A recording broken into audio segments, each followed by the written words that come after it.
Okay, so Tottenham, for as good as they were attacking wise, at least in the first half, with Odobert and Tell being the main inspirations, Richarlison and Kolo Muani showed the massive lack of quality that we do have in this team.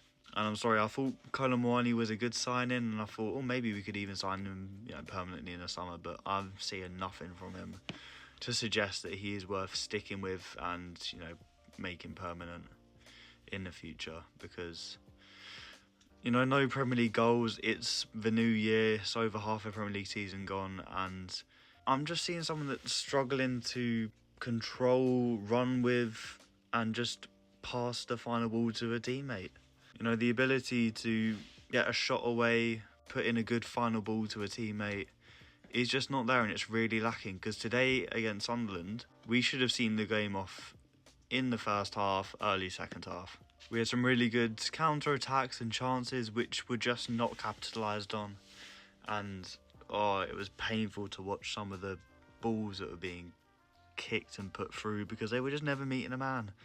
There was one which I was surprised that Richarlison even got to the end of it when he did his little overhead kick. But Kolo Muani, man, it's just, I don't know. Is it because he's playing out on the wing? But realistically, he's playing out on the wing. He drifts into a central role anyway. Is he really that much out of position because he's a forward? He played as a winger before. It's not really an excuse for someone that should be of his quality.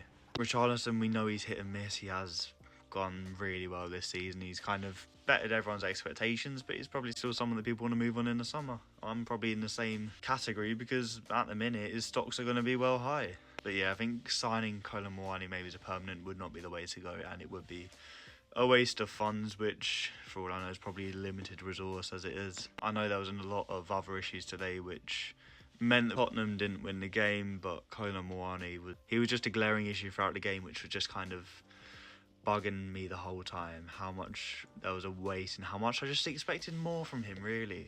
We got him in the second transfer window. We were after him. Juventus fans absolutely loved him, and he did do really well there at the end of last season when he went on loan in January.